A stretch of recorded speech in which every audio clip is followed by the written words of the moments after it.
Buenas tardes a todos. Bienvenidos a esta casa, a la Fundación Pablo VI.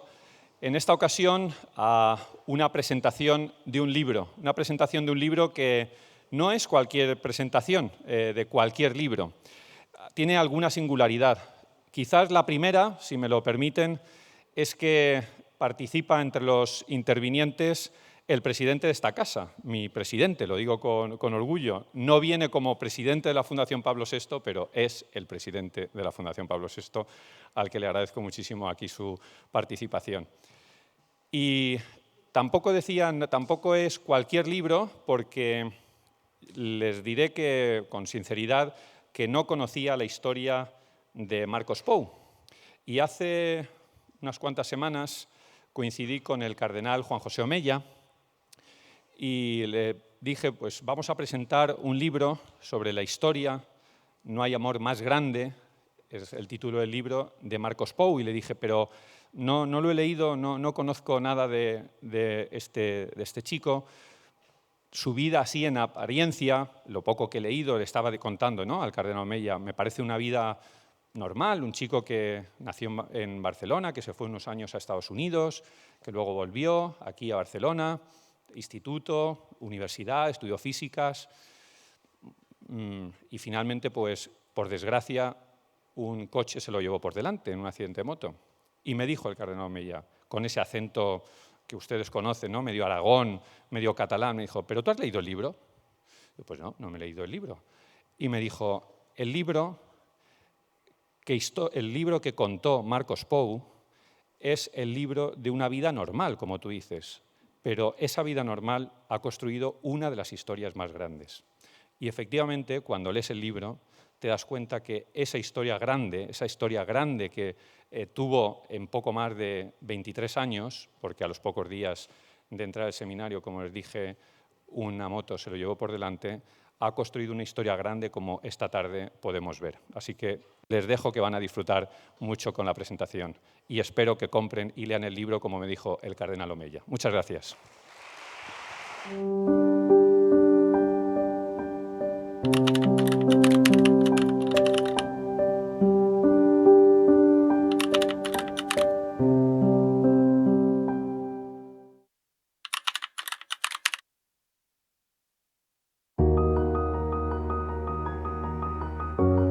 A medida que fue descubriendo las cosas que se decían, el valor de las cosas que se decían en historia, en filosofía, él empezó a preguntarse más, porque ya se había iniciado lo que pasa en pocos alumnos, ¿no?, que es que la educación se convierta en una apertura a la realidad total.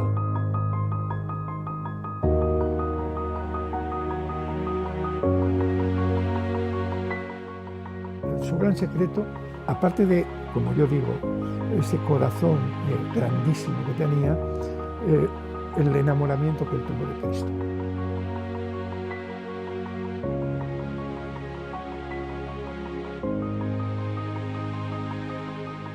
Yo creo que la vocación solo se puede vivir dentro de la experiencia de un gozo desbordante.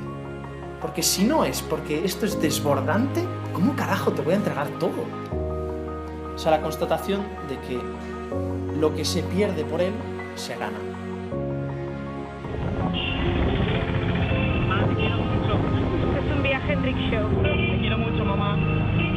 Yo también.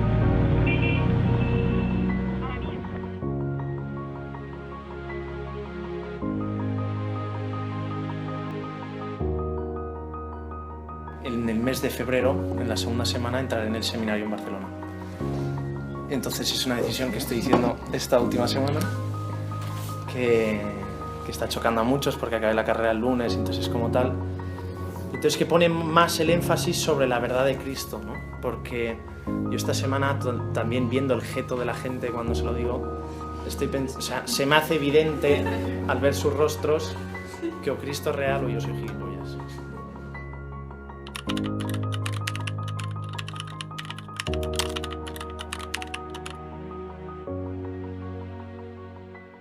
Marcos al Señor le dijo que Dios nos ha hecho trampa.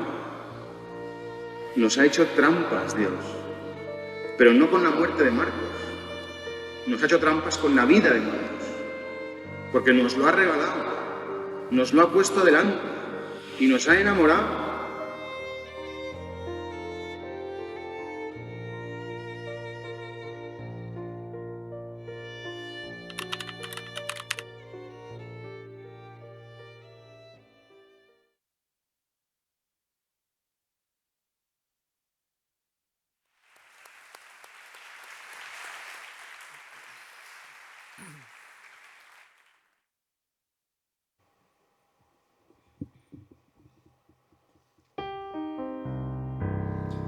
Voy a leer la traducción de la canción que vamos a cantar, que se llama Padre, de Claudio Chieffo. Tú no sabías aún cómo te iba a llamar, el rostro que te iba a dar, la vida que vivirías, aún no lo sabías. Cuando jugabas en la puerta de tu casa a hacer de señora, yo preparaba para tu vida grandes cosas que tú aún no conocías. Después conociste el dolor, que quita el gusto por las cosas, pero da sentido a las palabras, las llena de vida. Entonces lo viviste. Después te di aquel amor sincero, tan pobre y grande, para que el dolor se hiciera más llevadero y tu amor infinito. Ahora te quiero junto a mí. No debes tener miedo. Déjate llevar. Todo se cumple ahora. Ya no existe la oscuridad. La luz está en los ojos de Dios. La paz está en las manos de Dios. El gozo está en el corazón de Dios.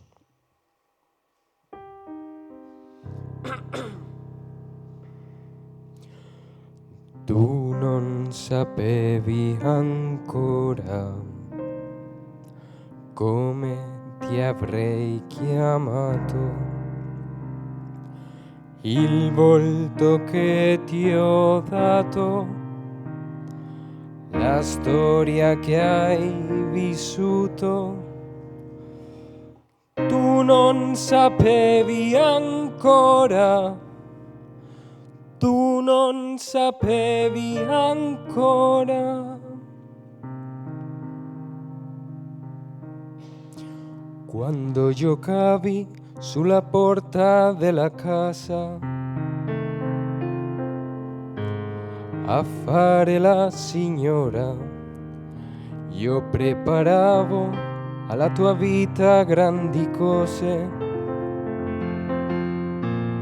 che non sapevi ancora, che non sapevi ancora, che non sapevi ancora.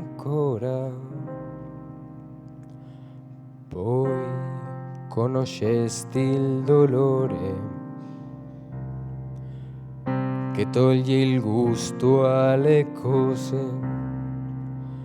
ma riempie le parole di vita, le colora. Tu lo vivesti allora, tu lo vivesti allora. Poi ti ho donato quell'amore sincero, così misero e grande, perché il dolore diventasse più lieve. Il tuo amore infinito, il tuo amore infinito, il tuo amore infinito. Ora ti voglio con me,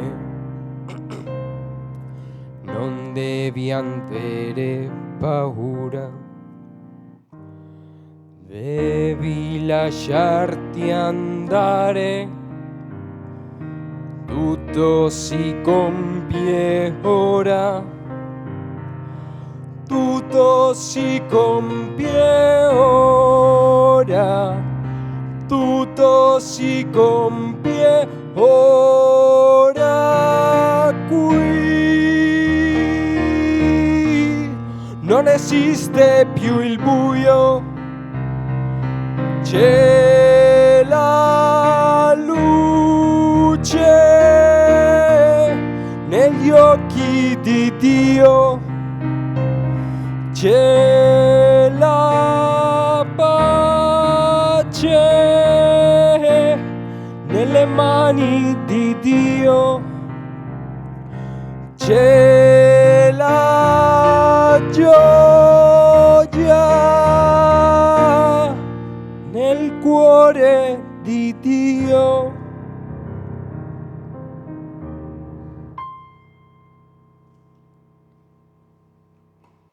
Buenas tardes y bienvenidos a la presentación del libro No hay amor más grande, escrito por Alfonso Calavia y publicado por Ediciones Encuentro. Acabamos de escuchar la canción de Padre, compuesta y escrita por el autor, el cantautor italiano Claudio Chieffo, y hemos elegido comenzar con esta canción porque el texto de la misma ha dado pie a la estructura del volumen que esta tarde presentamos y que evoca con delicadeza el camino de una vida desde la mirada de Dios. Queremos agradecer en primer lugar a la Fundación Pablo VI, a su director, a Jesús Abezuela, por las palabras que nos acaba de dirigir, y también agradecerles que una vez más nos acojan en esta casa para la organización y la presentación de este libro que esta tarde presentamos. En primer lugar, aunque ya lo ha hecho de manera brillante Jesús al inicio con sus palabras, ha dado algunas pinceladas de la vida de Marcos, no quiero dejar de hacerlo también y puntualizar algunos aspectos y rasgos de la vida de Marcos. Marcos Pou Gallo, nace en Barcelona en 1991 y siempre le caracterizó una alegría serena, una sencillez y una profunda inquietud y una profunda búsqueda por el deseo de encontrar una verdad que llenase su vida. Fue en secundaria donde encontraría a profesores y amigos que le ayudarían y le introducirían en ese camino de búsqueda hacia Cristo. Y fue justo en la relación con esos amigos como él comenzó a tener relación y a frecuentar a los amigos del movimiento de Comunión y Liberación. Sería en el encuentro con ellos el que marcaría su vida y empezaría a vivir todo a la luz de Cristo, que los que hayan ya leído este volumen podrán y habrán podido percibir cómo así era. Con el paso de los años y fruto de este camino, será en 2023 cuando él decida ingresar en el Seminario Conciliar de Barcelona.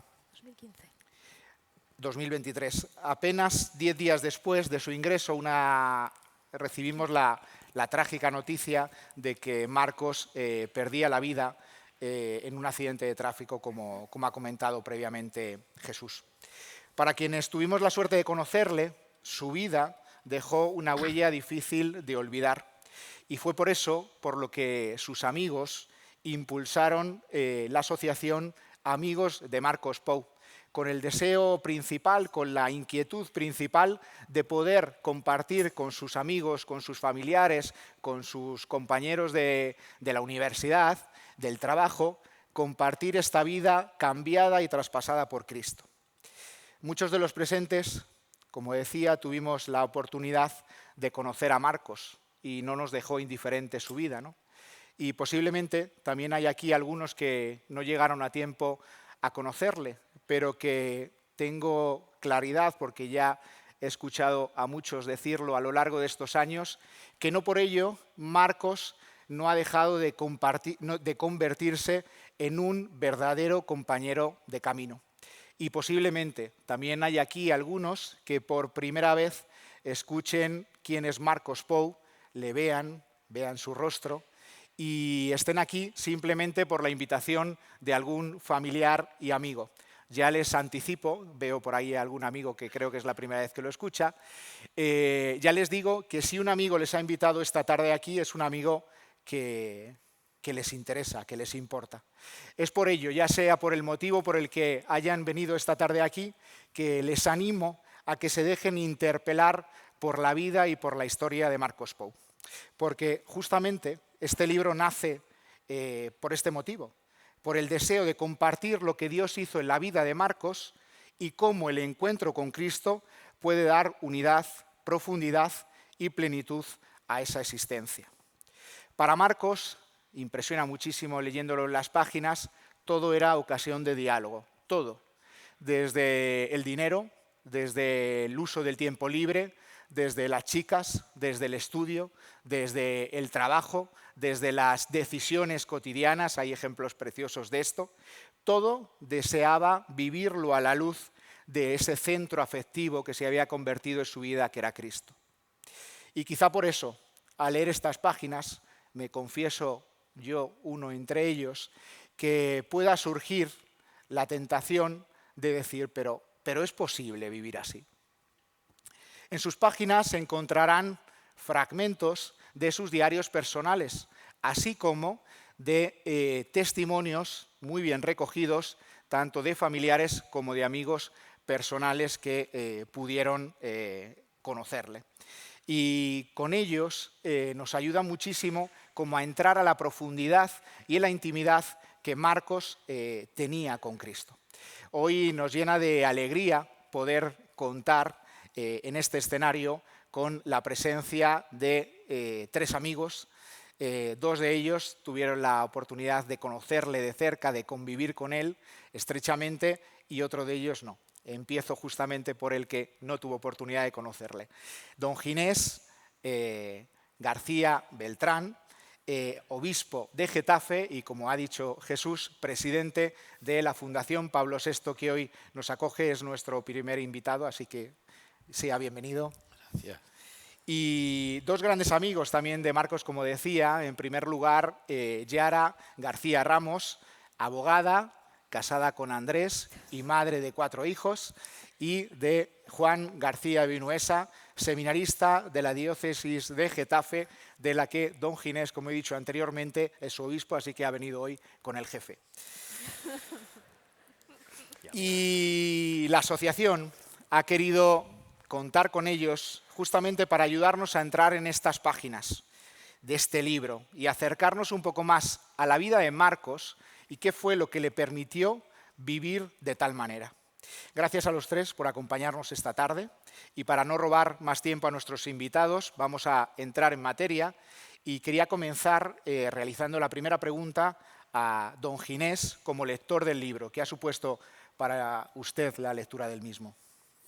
Bueno, lo primero, un saludo y un agradecimiento muy grande a esta invitación, a que hayáis pensado en mí para esto, cuando muchos de vosotros podía dar una imagen mucho más clara y fidedigna de lo que yo lo puedo hacer, entre ellos y sobre todo Paco, su padre, que está por aquí también, pero muchísimos de vosotros. Yo, perdonad que empiece así, no sé muy bien cuándo oí hablar por primera vez de Marcos Pou, pero quiero recordar que fue una noche en una fraternidad del movimiento en Villanueva de la Cañada, donde yo voy de vez en cuando a cenar con estos amigos, y al presentarse me dijeron, este es Nico, que es hermano de Marcos Pou, ¿no? Y que era un seminarista, que murió al poco de estar en el seminario. Después llegó a mis manos el fascículo casi de mi vida, que no estaba editado todavía por Encuentro, sino que era la primera edición. Cuando me llegó el libro, porque ya me habíais invitado a estar esta tarde aquí, yo lo hojeé con H y sin H, y fui tomando distintos momentos del libro, y cuando dije de leerlo en serio, iba a decir del principio al final, pero ahora veréis que no fue así, empecé a leerlo por el final. Empecé a leerlo por el último capítulo. Porque, no sé, fue una intuición del corazón, porque tantas veces la vida de una persona, no sé si tantas veces o siempre, se entiende desde el final, desde el momento humanamente de una muerte trágica, y es donde va saliendo lo mejor. A partir de ahí fui ya al principio y la verdad es que creo que el encuentro con Marcos a través de estas páginas es el encuentro, en primer lugar, con una persona, si vale la expresión, una persona normal. Un niño, un adolescente, un joven, muy, muy normal.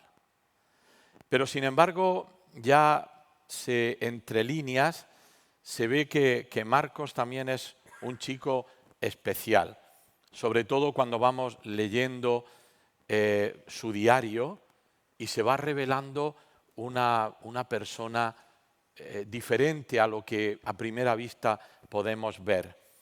Hay una cosa que me impresiona mucho de la lectura de este libro, que es el amor al Señor. Pero además un chico, un adolescente, un joven, que exprese así su amor de un modo tan bonito, tan tierno, cómo va descubriendo al Señor en todos los momentos de su vida, cómo Dios se va haciendo grande en él. Y por eso, aunque cuando vayamos hablando del libro va a salir más veces, es un amor totalizante, que va llenando su vida y que va haciendo una totalidad. Termino porque, como vamos a hablar más y los demás tienen que hablar también, no me quiero enrollar, pero hay una imagen que me pareció preciosa y que me interpeló y que yo ya le he dicho a ellos, pobres seminaristas míos, que me lo van a escuchar muchísimas veces. Me estoy refiriendo a la anécdota, si vale la palabra, de la ducha, cuando llega al seminario y hay ducha fría, ¿no? Y se mete debajo de la ducha fría y aquello como que no le casa mucho. Pero la reflexión preciosa, pues tú no eras el que ibas a dar toda la vida y ahora te quejas por la ducha fría. Como muchas veces, por lo menos la mía, muchas veces la vida se entreteje tantas veces de quejas, de murmuraciones, y cuando me sentí como muy identificado y muy interpelado, pues tú no las entregó al Señor toda la vida. Ahora que vas a poner, cuando el Señor todo y después te voy quitando cositas, ¿no? Y yo creo que eso está mucho en la vida de Marcos, ¿no? Una vida corta humanamente hablando, pero una vida grande y sobre todo muy interpelante. Muchas gracias, don Ginés. Seminaristas, prepárense, que les espera ducha fría.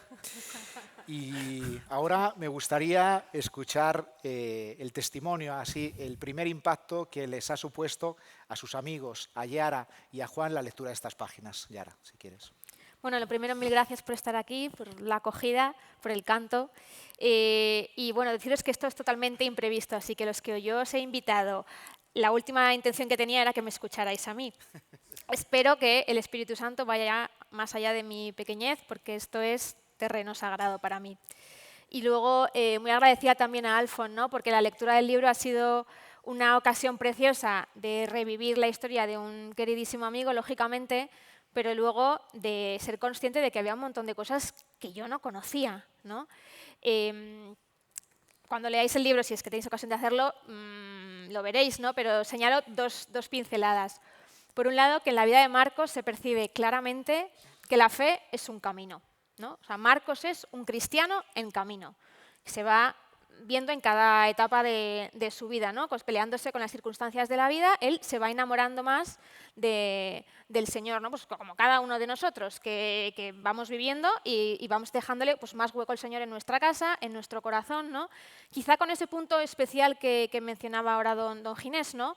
Que en Marcos se introducía ese deseo de imitar a Cristo, ¿no? De ser uno con Cristo, de obrar a través de que Cristo obrara a través de él, ¿no?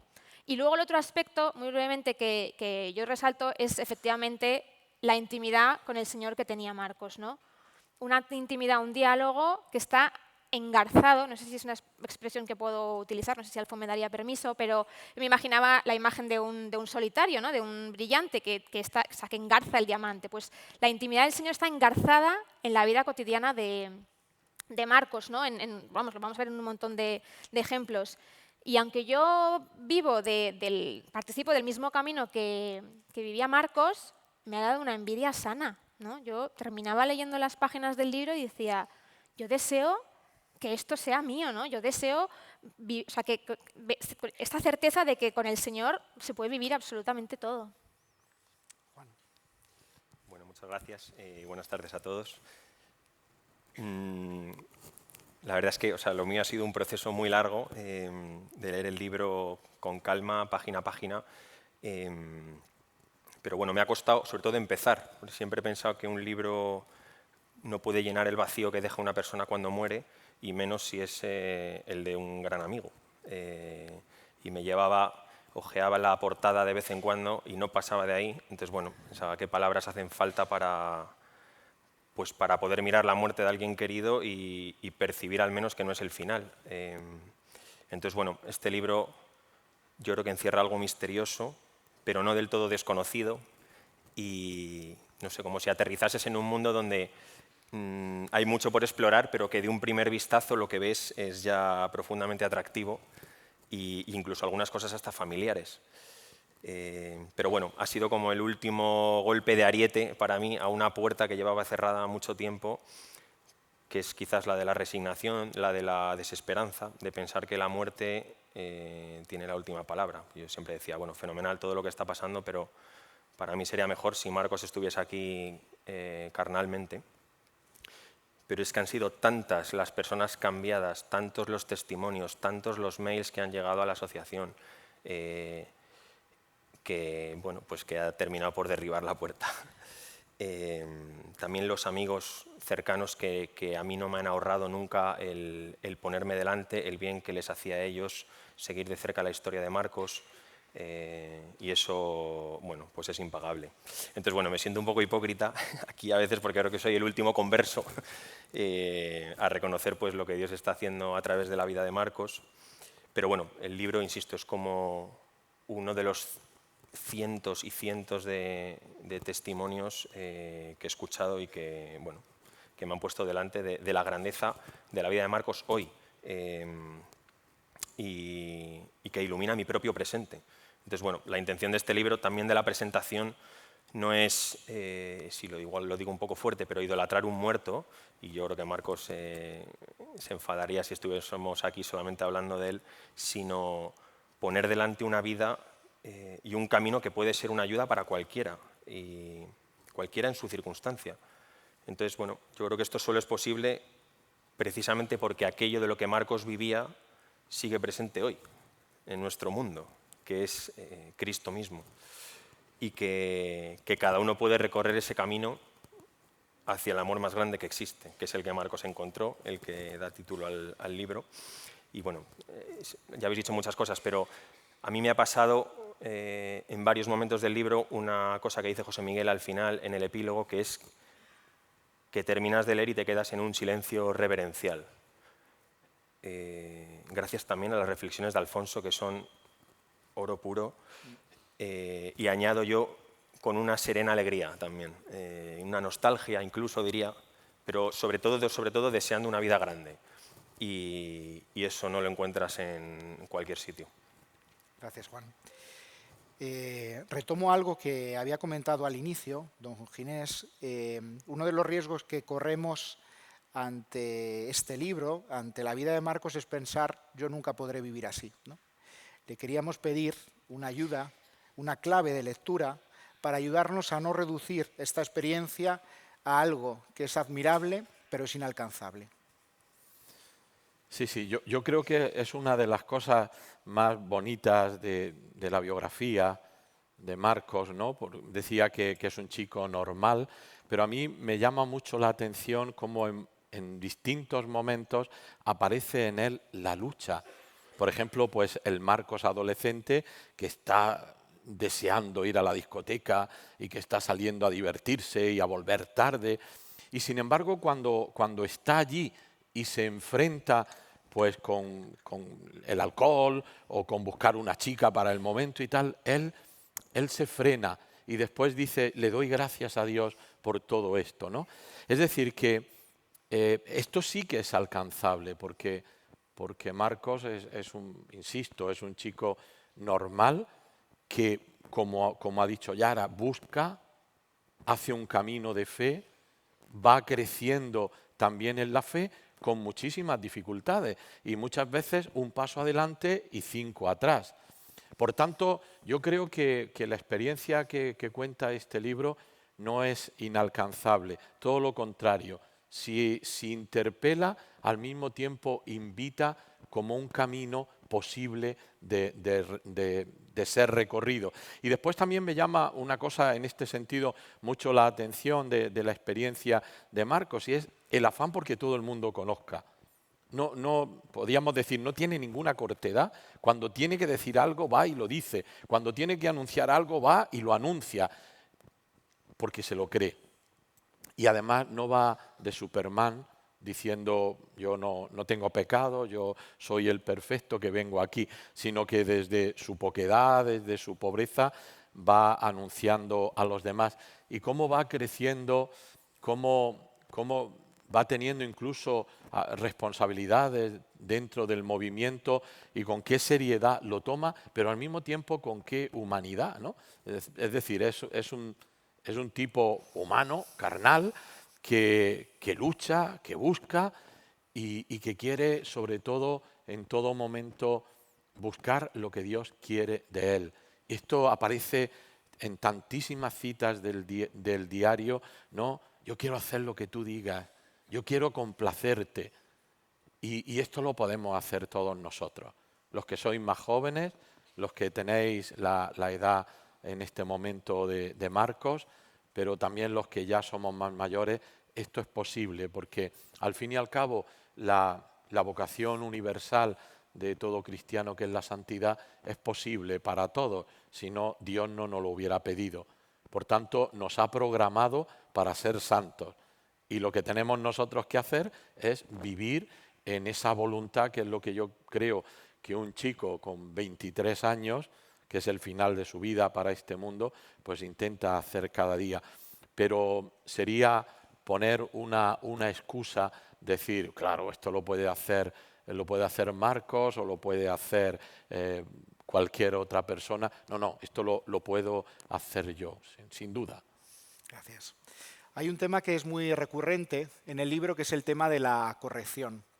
Me gustaría preguntar a Yara y a don Ginés en este sentido. Vamos a empezar por Yara, porque todos tenemos la experiencia que corregir no es fácil y dejarse corregir aún menos. En este sentido, Yara, ¿cómo viviste tú esta dimensión en la relación con Marcos y qué aprendiste de ello? Que hay ejemplos preciosos, hay algunos que aparece su nombre, otros que no, pero hay ejemplos bellísimos. Entonces, ayúdanos a entender esto. A ver, Marcos era una persona que corregía con muchísima libertad, quizá a veces un poco demasiada. Y para los que somos orgullosos, pues digerirlo cuesta, ¿no? Pero ha habido una cosa que a mí siempre me ha parecido atractiva de Marcos, y es que tenía un corazón incansable. O sea, era uno que no se conformaba con nada, ¿no? Que podía intentar hacerse trampas, pero que siempre salía a relucir ese de no es esto, ¿no? Y él era así, pero claro, reconocía que a los de alrededor teníamos un corazón como el suyo, ¿no? Entonces, en ese sentido, pues no nos dejaba conformarnos, siempre nos insistía en desear más. La verdad es que, era una persona, bueno, por ir a lo concreto, ¿no? Pero Marcos era uno que no te corregía pues, para dejarte en evidencia o para mostrarse superior, sino buscaba el momento oportuno, cogía tu corazón con mucho mimo y con muchísima ternura y no se ensañaba con la herida o con el error, sino que te decía, creo que es por aquí, ¿no? Cambia la dirección, pero con muchísima ternura, con una corrección. Bueno, entonces me gustaría poner 2 ejemplos en los que se ve esto. Uno es muy sencillo y es que cuando estábamos justo antes de empezar la universidad íbamos a estudiar mucho a la biblioteca y como vivíamos cerca, él me recogía en moto y íbamos, ¿no? Y siempre paraba en Santa Gema, que es una parroquia que hay en Barcelona, pues según el día era para ir a misa o para rezar los laudes y paraba sin prisa, ¿no? Entonces, claro, yo iba agobiada, no vamos a encontrar sitio, me van a faltar horas de estudio. Siempre, además, discutíamos muchas veces en la puerta de, venga, venga. No me pega nada, Yara. Y en un momento dado salíamos de misa y yo le dije, claro, Marcos, es que ahora no vamos a encontrar sitio. Y me acuerdo que me dijo, primero esto, luego el estudio. Al revés, a mí no me funciona, ¿no? Y es verdad que luego llegábamos y a veces no había sitio y tenía yo razón. Pero el estudio, o sea, el día frente a los apuntes era distinto, ¿no?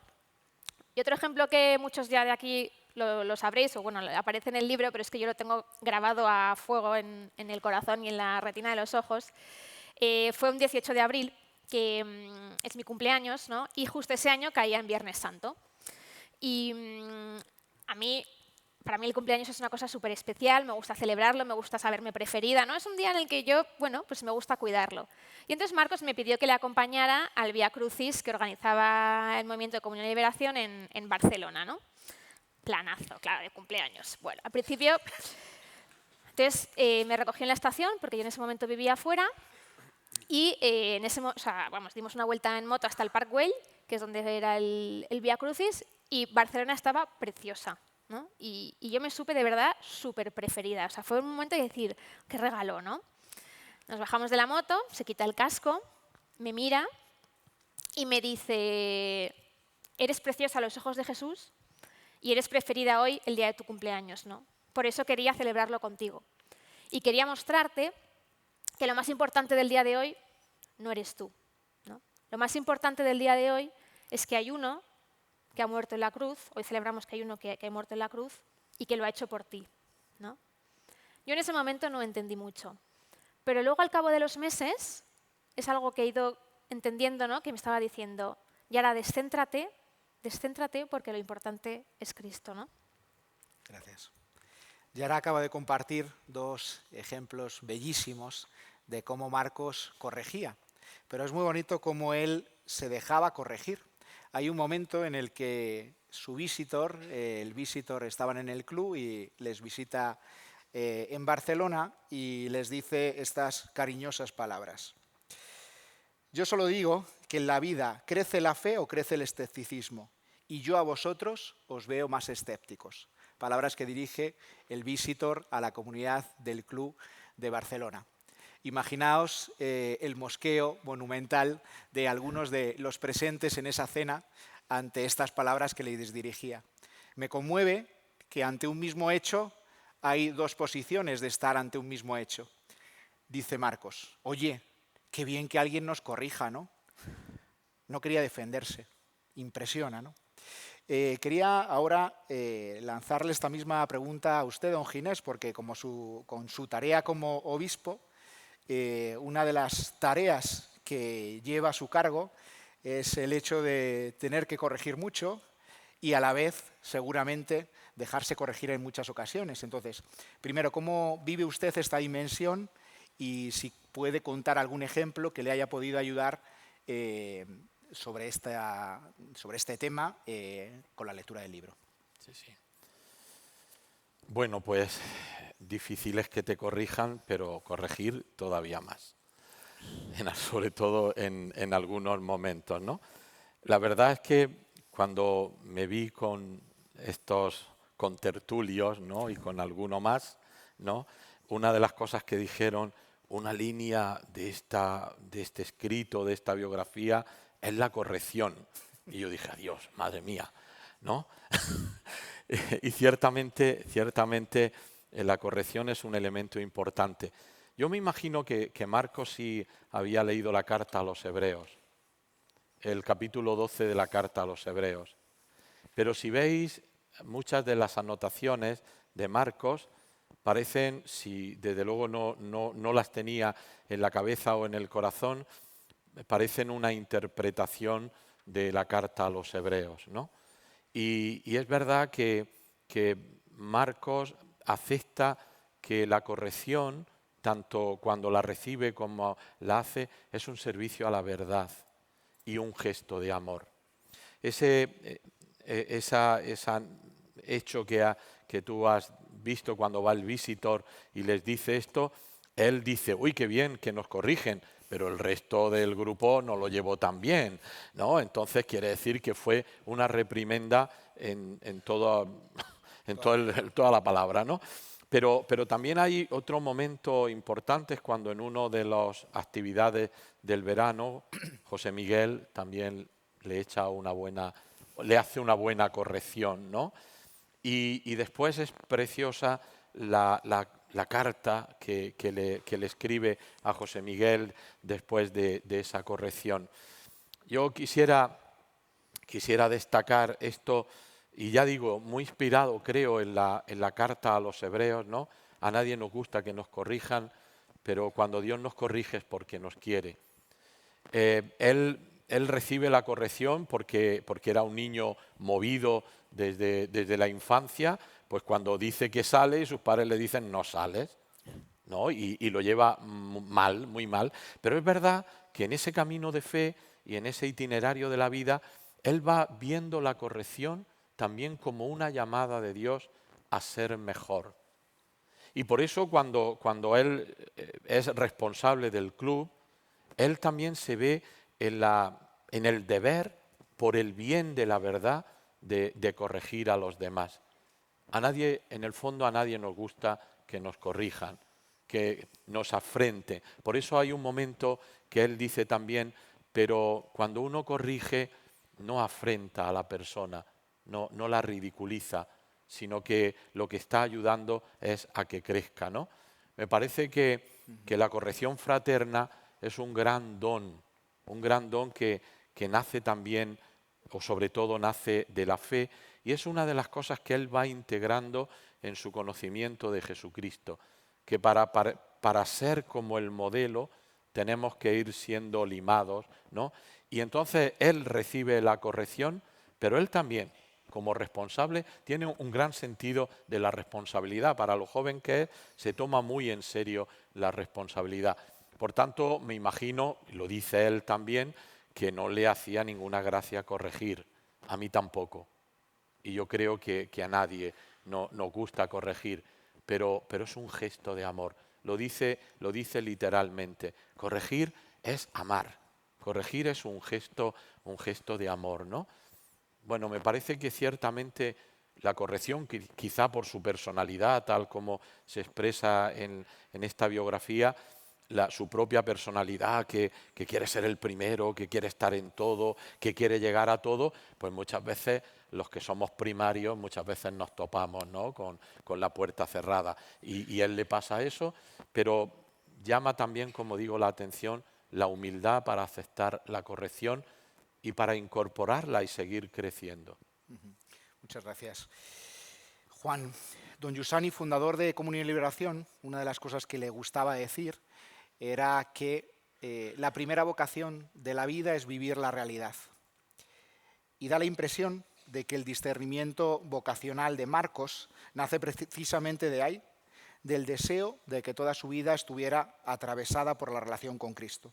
Como hemos dicho antes, el estudio, las amistades, las chicas, el dinero, el tiempo libre, todo reflejaba que deseaba vivir de esta relación. Me gustaría leeros ahora un fragmento que vamos también a proyectar para que sea más sencillo de seguir.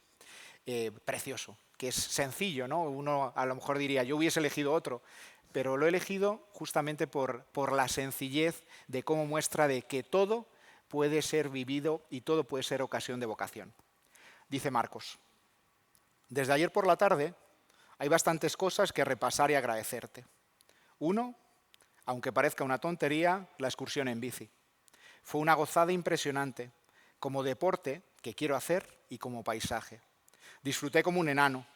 Si soy tuyo, mi gozo y mi placer son tuyos, para que decidas cuándo y cómo me los das. Y ayer no paraba de darte las gracias. He pensado mucho en la bici, en dedicarle tiempo y dinero para poder disfrutarla. Pero fue bonito al salir de misa ayer, y aunque sea una chorrada, una cosa ilusionante pero pequeña, decirte, Señor, pero a ti te quiero más, así que haz lo que quieras. Nada parecía, como vemos en este sencillo ejemplo, quedársele al margen, ¿no? ¿Crees que ahí reside también una de las claves de esta humanidad tan atractiva de Marcos, y si podrías ponernos algún ejemplo personal con Marcos en esta línea. Bueno, a ver, es una pregunta muy grande que daría para hablar un buen rato, porque además se responde con una vida, pero yo creo que sin duda detrás está la educación del movimiento, como tú has dicho, y él se dejaba educar. Entonces, muchas veces él sus juicios los cambiaba porque intuía, sobre todo en la relación con José Miguel o algún adulto, que se perdía algo. Cuando habéis dicho de la corrección, me venía siempre este punto de uno corrige con afecto porque percibe que el otro se está perdiendo algo más grande de lo que está viviendo. Y eso es precioso, porque intuías que detrás había esta pena que se te queda a veces cuando ves a uno viviendo por menos de aquello para lo que está hecho. Entonces, bueno, yo recuerdo desde la primera vez que le conocí hasta que, bueno, compartiendo la universidad y demás, pues las primeras conversaciones eran, pues diría, bastante banales, mucho de fútbol, porque además él era del Barça y tal, y yo del Madrid, entonces, bueno, siempre había ahí tema infinito, imagínate. Pero cada vez los temas, digamos, que se agotan en sí mismos, pues tenían menos recorrido, y sí era más, ¿dónde has visto al Señor? De repente a mí me hacía esta pregunta, pues él tenía 20 años y yo 21, y era, yo qué sé, tío, déjame, o sea. Pero se veía que era algo que a él le empezaba a preocupar hasta el punto de que le preocupaba también si tú habías vivido eso.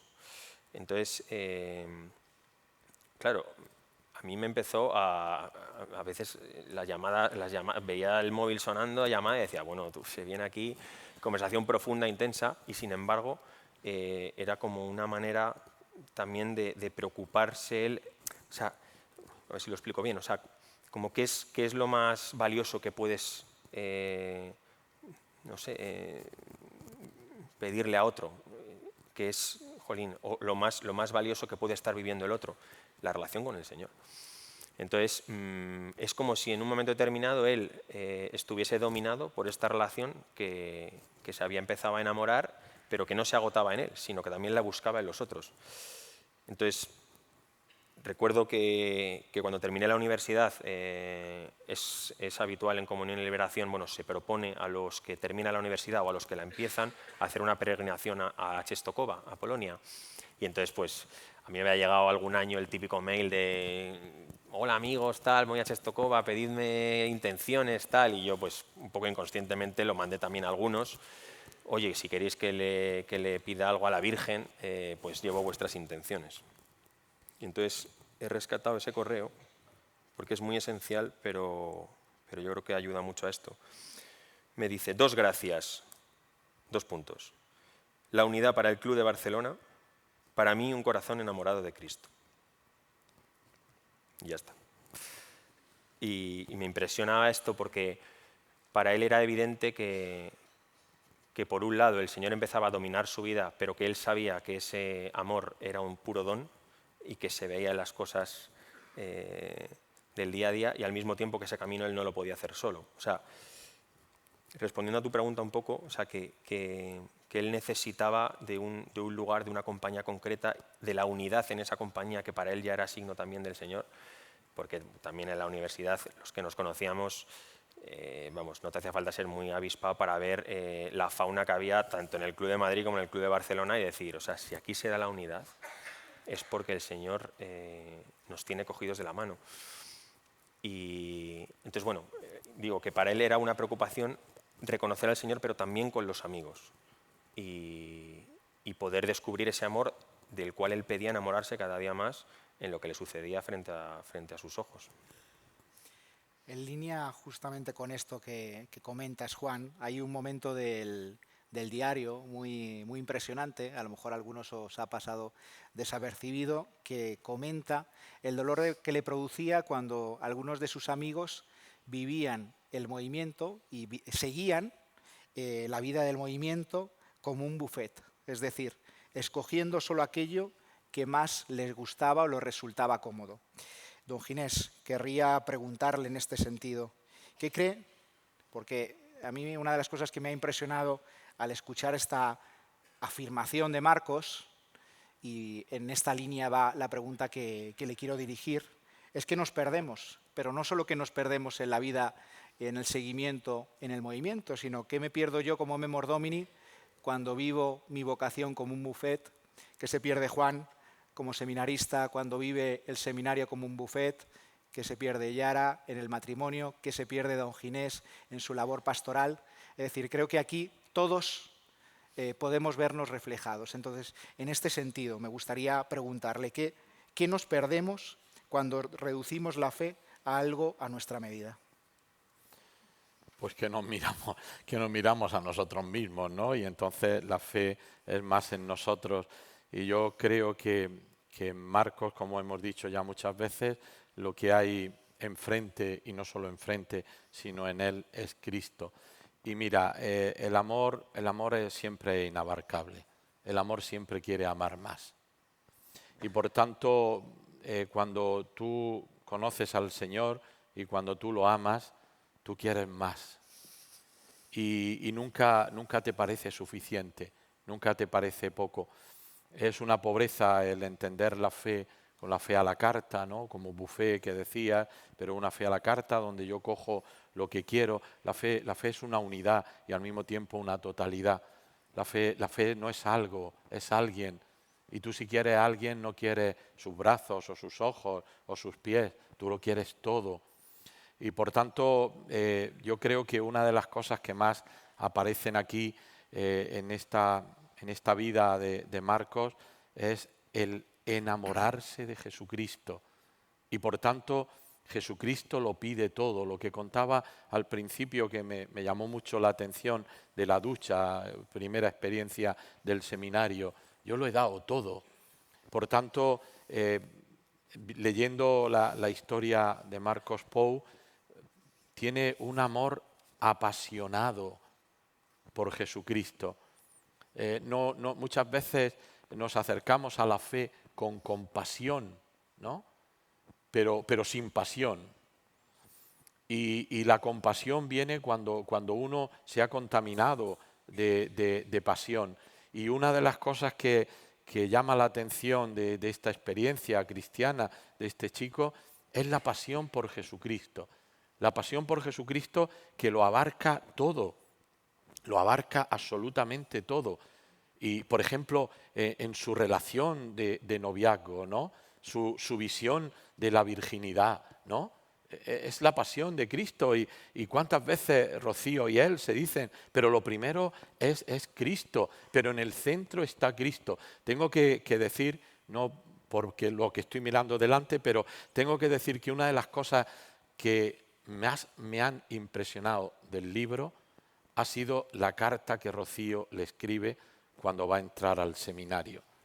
Es una joya espiritual de este valor totalizante y de este ver a Cristo en todo, de ver la acción del Señor en todo, ¿no? Cuando ella le dice, el Señor nos utiliza a ti para una misión, pero yo, aunque no dice esa palabra, pero aunque yo he perdido, pero sin embargo, esto también es una llamada a mí, es una invitación en mi vida. Me parece una experiencia realmente preciosa, bellísima, ¿no? Cuando el Señor lo es todo en tu vida, lo abarca todo. Por eso no es una cosa la chaqueta de ir a misa el domingo o incluso de ir a la escuela o de reunirme con la fraternidad, sino que la fe llega a todo, llega al bolsillo, llega a todos los ámbitos de la vida de una persona. Pero esto solo se hace con pasión. Hay muchas veces que esta fe de buffet o a la carta nos puede convertir en seres aburridos, que no transmitimos nada y después muchas veces decimos, es que la gente no... Claro, si es que tú eres un aburrido. Y yo no me quiero aburrir, ¿no? Y realmente cuando uno ve la figura de Marcos Pou era todo menos aburrido.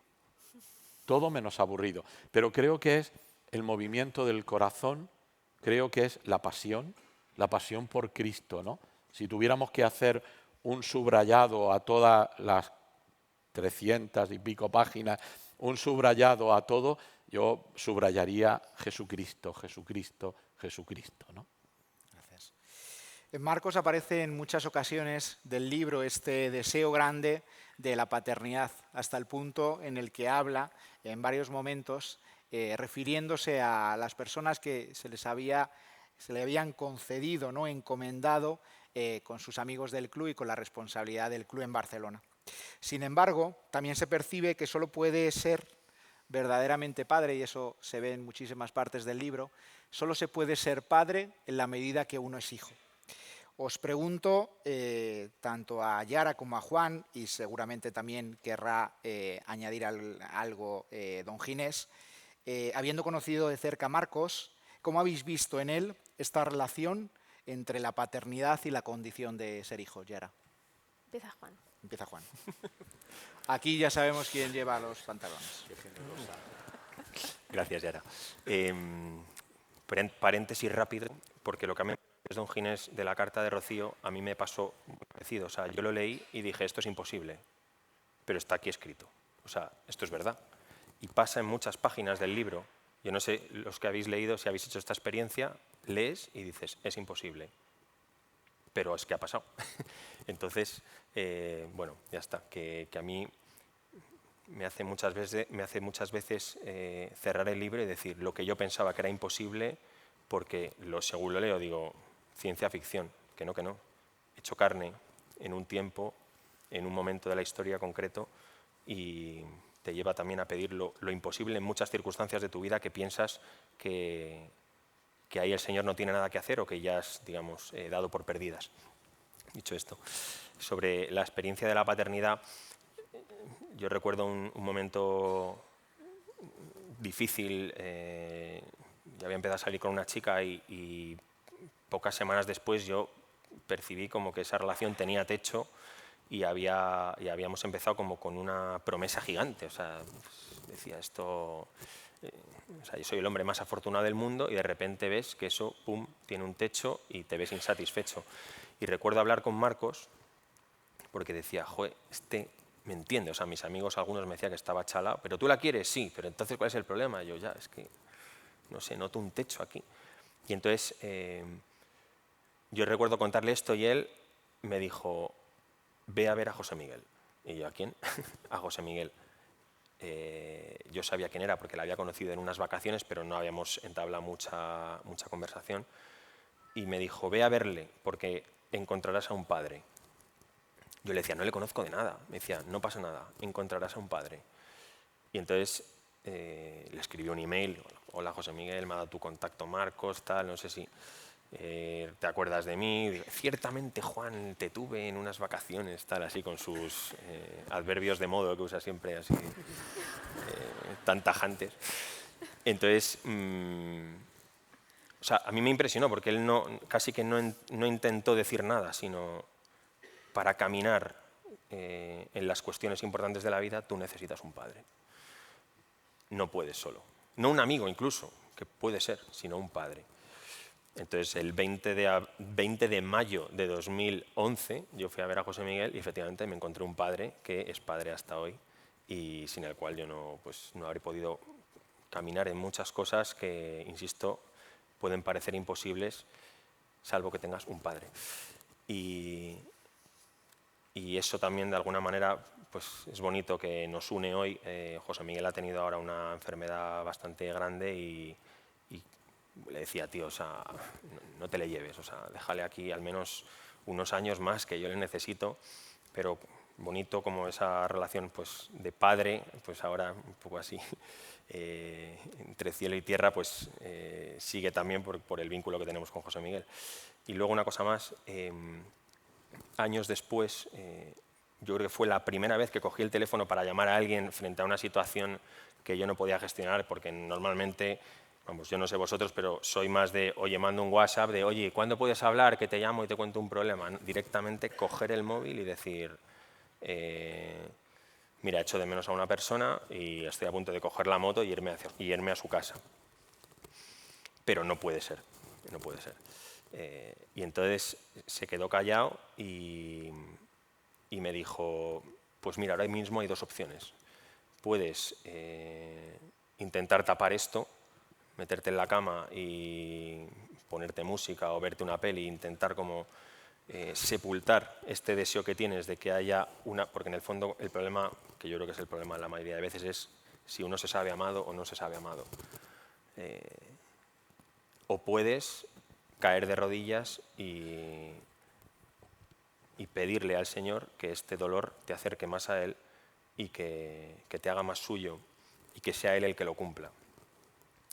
Y yo no dudé, o sea, me impresionó porque dije, joder, hasta aquí, para mí siempre él tenía un año menos y yo no solía pedir ayuda a gente más joven. Y entonces, claro, era como... Pero dije, me fío. Y también pasa ahora, pues yo ahora tengo 35 años y leo cosas que para mí tienen una autoridad de padre. Entonces, bueno, pues ha sido bonito también ver cómo él, también en esa búsqueda de paternidad y por vivir esa relación con José Miguel, sobre todo, también con otros adultos, se convertía también en padre para otros y por supuesto, para mí. Yara. Bueno, yo creo que han salido un montón de cosas ya que reflejan esta paternidad de Marcos, ¿no? El ejemplo del Viernes Santo para mí, pues como es uno que ama, es uno que corrige, ¿no? Es verdad que hay un fragmento que a mí me ha conmovido mucho y me recuerda mucho a Marcos como padre, quizás era más como hermano, era 2 años mayor que yo, pero hay un momento en el que él cita la escuela de comunidad y dice: ¿en qué se ve que Cristo ha sucedido y yo lo he acogido? En que sus ojos se vuelven míos. Y Marcos añade: y he respirado conmovido de su obra.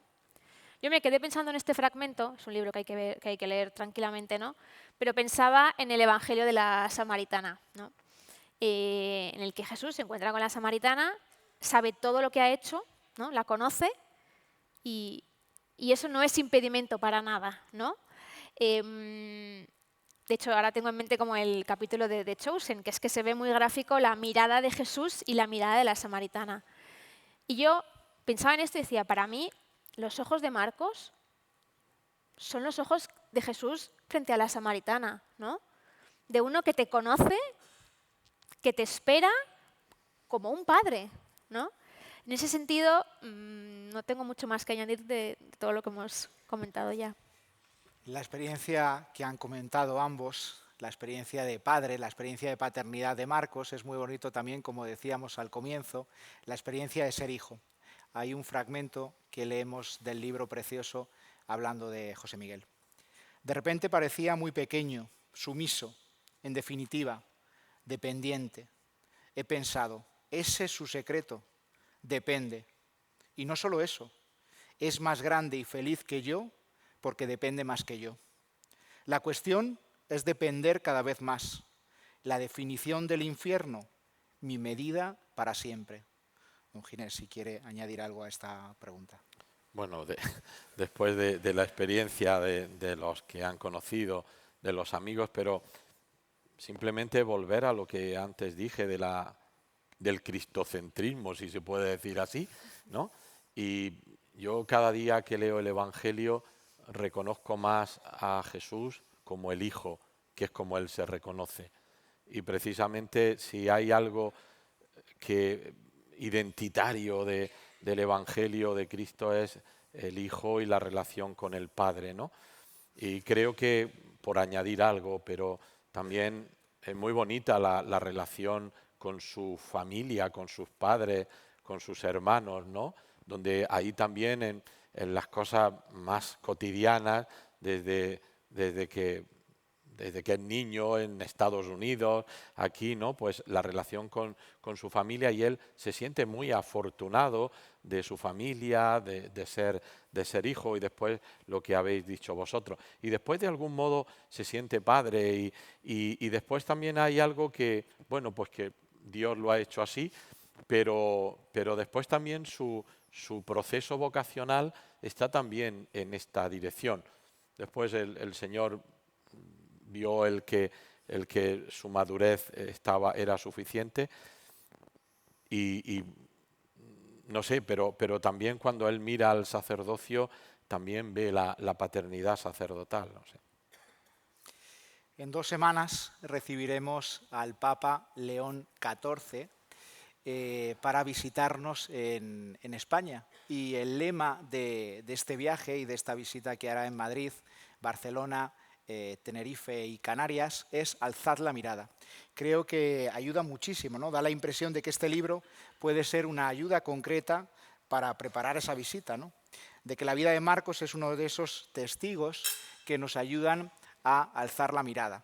Me gustaría preguntarle, don Ginés, para terminar, es la última pregunta que le hago, ¿qué novedad puede aportar hoy la vida de Marcos a los jóvenes y por qué invitaría a los jóvenes a sumergirse en estas páginas? Yo creo que cada persona somos una novedad y cada experiencia, en este caso cada experiencia cristiana, es una novedad, porque es realizado, encarnado la gran novedad de Jesucristo en cada uno de nosotros. A mí me gustaría que muchos jóvenes y no tan jóvenes leyeran estas páginas porque traslucen o transmiten un corazón grande, ¿no? Estaba pensando en estos días y pensando en este momento aquella frase que tantas veces hemos escuchado, ¿no? Que dice que vamos sobre hombros de gigantes, ¿no? Y es verdad, muchas veces cuando pensamos en los hombros, en los gigantes, pensamos en personas pues muy conocidas, personas muy famosas, pero hay tantas personas que se cruzan con nosotros en la vida que son gigantes.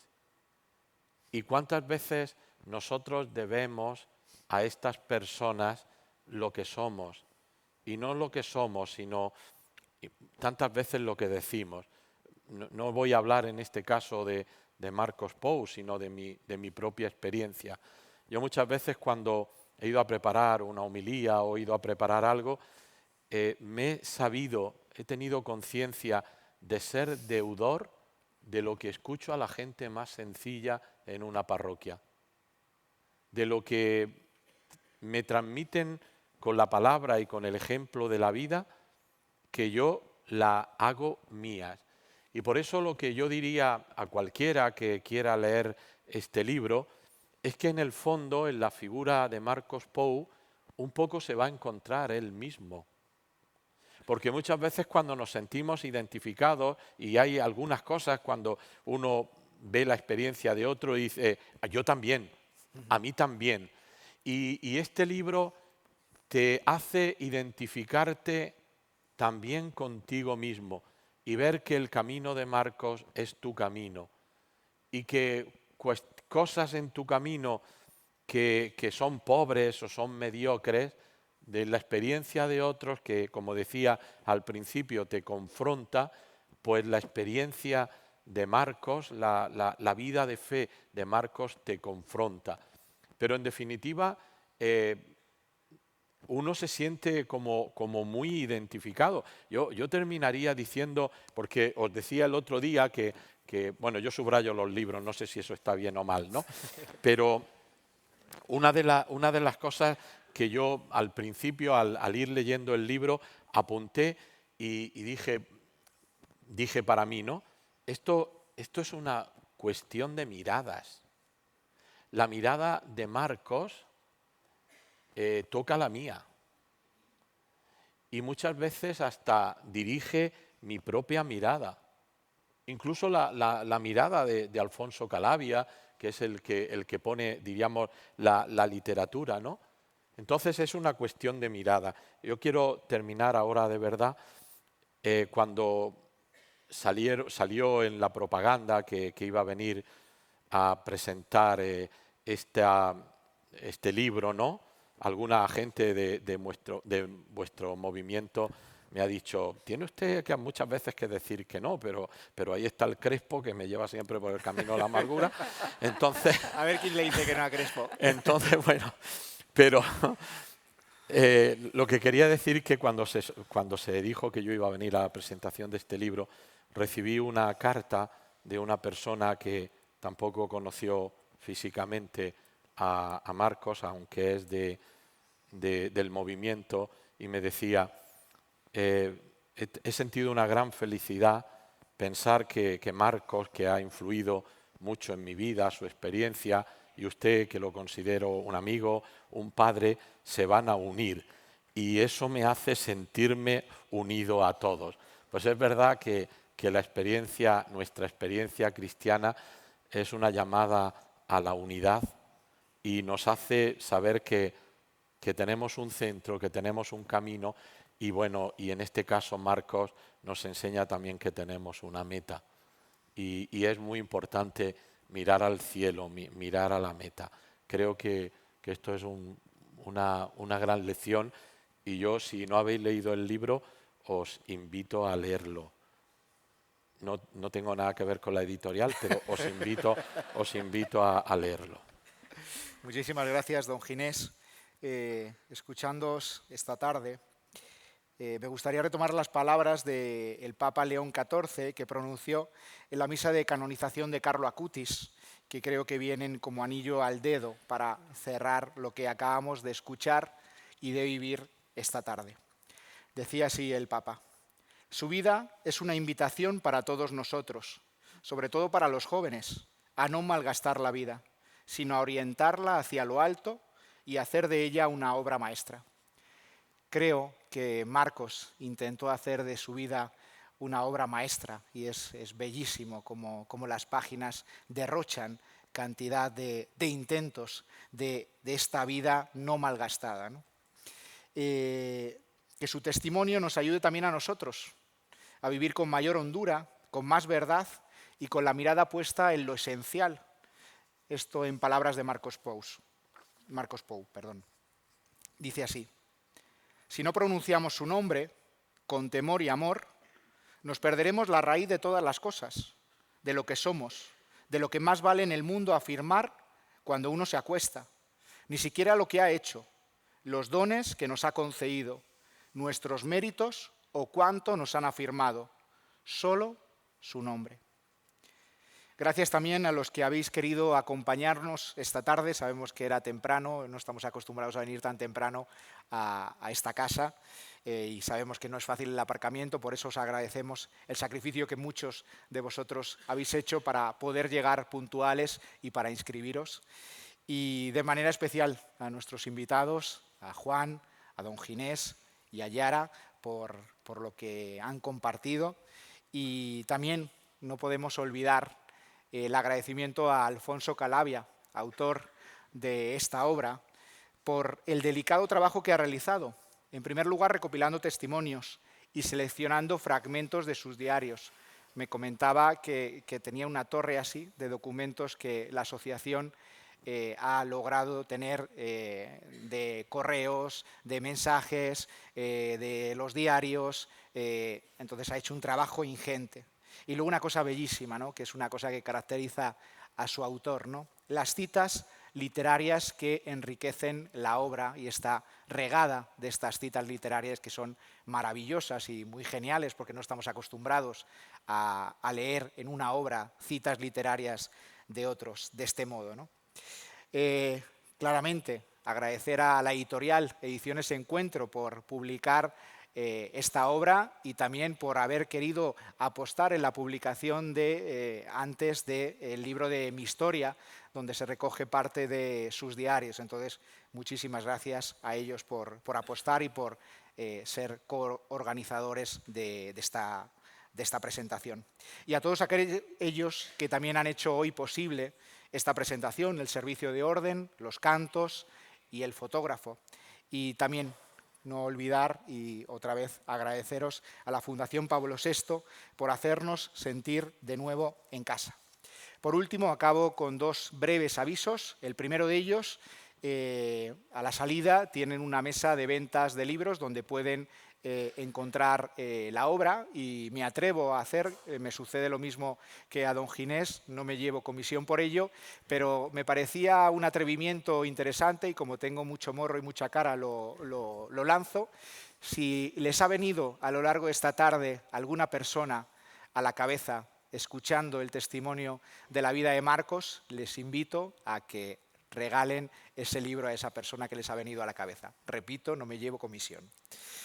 Y luego, por último, para quienes quieran seguir tirando del hilo sobre la vida de Marcos, de conocer un poco mejor cómo poder formar parte de la Asociación de Amigos de Marcos Pou, pues tenéis la oportunidad de atracar sin permiso a Yara y a Juan y también a Lourdes, que está por allí, que ambos, todos ellos, son miembros de la asociación. Muchísimas gracias a todos por vuestra atención, por vuestra participación y nos vemos en la próxima.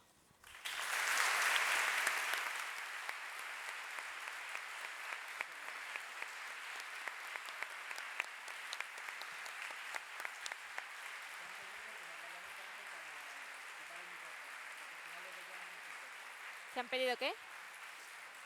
Que nos han pedido que nos vayamos a quitar el micrófono porque si no, no nos encuentran, no se escucha el micro y tal. Muy bien, ¿eh? Ahora puedo llorar, ¿no? Me has cortado en una cosa bonita, pero he dicho, Ay, bueno, no pues pasa no me da nada. cuenta. No, No o sea, he que me has sido dicho, consciente. corta. Ah, vale, ya. No, es que pero sí bueno, nos íbamos un poco. no, Juan se ha ido un poquito por las ramas en Sí, esa, ahí pero sí. bueno. Pero muy bien, ¿eh? Hemos ajustado. Yo pensaba Sí. que nos íbamos a ir más.